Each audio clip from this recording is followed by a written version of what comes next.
नमस्कार दोस्तों, कैसे हैं आप सब। मैं कुछ दिनों के लिए गोवा घूमने गई थी। गोवा महाराष्ट्र में एक सुंदर समुद्र तट है। तटीय क्षेत्र में मौसम हमेशा लुभावना कैसे होता है। क्या आपने कभी सोचा है कि हम गर्मियों में हल्के और सर्दियों में गहरे रंग के कपड़े क्यों पहनते हैं?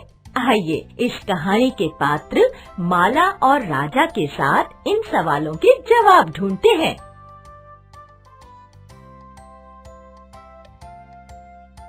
माँ, मुझे नहाने के लिए पानी चाहिए।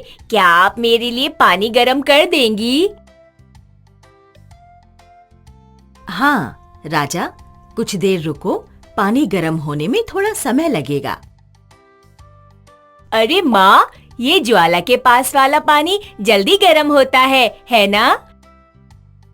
हाँ राजा। और फिर सारा पानी एक साथ गरम हो जाता है।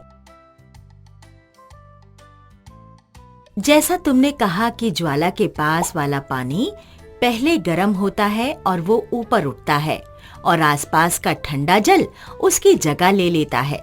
फिर वो पानी गर्म होता है और ऊपर उठ जाता है। ऐसा तब तक चलता रहता है जब तक सारा पानी गर्म हो जाता है। इसे संवहन यानी कन्वेक्शन कहते हैं। माँ, क्या ये भी चालन यानी कंडक्शन जैसे ऊष्मा के स्थानांतरण की प्रक्रिया है? हाँ, सही बोले तुम राजा। संवहन तरल पदार्थ और वायु में होता है। हवा भी तो सूर्य की ऊष्मा से गर्म होती है, तो क्या वह भी गर्म होकर ऊपर उठती है? चलो क्यों ना एक प्रयोग करें। हमें इन चीजों की जरूरत पड़ेगी। एक कांच की खुली शीशी, एक मोमबत्ती, एक अगरबत्ती। हमें कार्डबोर्ड के गोल टुकड़े पर 2 छेद करने पड़ेंगे, टेप और माचिस। चलो अब इस मोमबत्ती को जलाकर उसके ऊपर ये कांच की खुली शीशी को इस प्रकार रख दो। अब ये कार्डबोर्ड के गोल टुकड़े को ऐसे इसके ऊपर टेप से जोड़ दो। ये ध्यान रहे कि एक छेद बिल्कुल मोमबत्ती की लौ के ऊपर हो। अब इस दूसरे छेद पर ये अगरबत्ती जला के ऐसे रखो। चलो अब देखते हैं कि क्या होता है। अरे ये देखो, इस तरफ से अगरबत्ती का धुआं बाहर आ रहा है। हाँ, पर अगरबत्ती का धुआं अंदर कैसे गया? सोचो। मोमबत्ती के पास वाली गर्म हवा बाहर आ रही है और उसकी जगह पर अगरबत्ती के पास वाली ठंडी हवा दूसरे छेद से अंदर जा रही है। हाँ, और फिर वही हवा गर्म होकर मोमबत्ती के ऊपर वाले छेद से बाहर आ रही है। बहुत अच्छा बच्चों। इसका मतलब है कि गर्म हवा ऊपर उठती है और उस खाली जगह पर ठंडी हवा जगह बना लेती है। अरे माला, तुम्हें याद है हमारे स्कूल में विज्ञान की एक प्रदर्शनी में एक बच्चे ने एक मॉडल बनाया था जिसमें उसने समझाया था कि तटीय क्षेत्रों में भी ऐसा ही कुछ होता है। हाँ, पर मुझे ठीक से याद नहीं है। चलो हमारी विज्ञान की पुस्तक में पढ़ते हैं।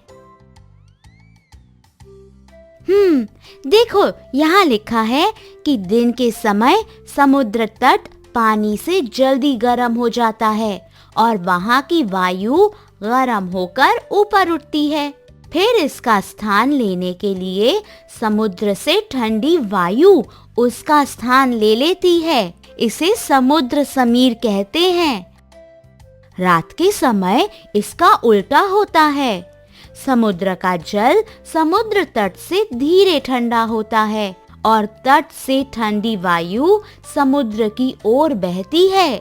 इसे थल समीर कहते हैं।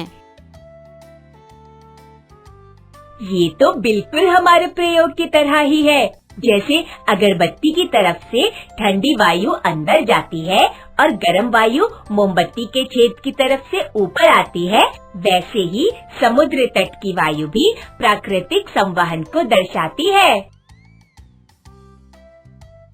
सूर्य भी तो ऊष्मा प्रदान करता है, पर धरती और सूरज के बीच तो कोई माध्यम ही नहीं है। तो फिर सूर्य की ऊष्मा हम तक कैसे पहुंचती है?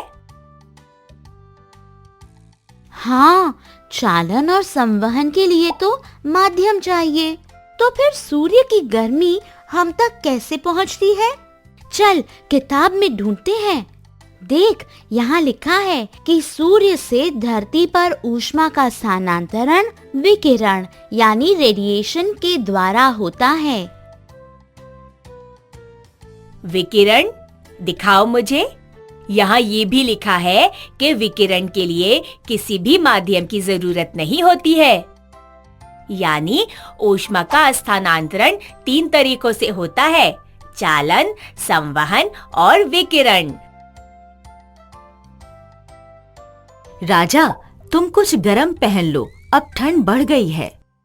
माँ, गरम कपड़े हमें गर्मी देते हैं और गर्मियों में हम हल्के रंग और हल्के कपड़े पहनते हैं।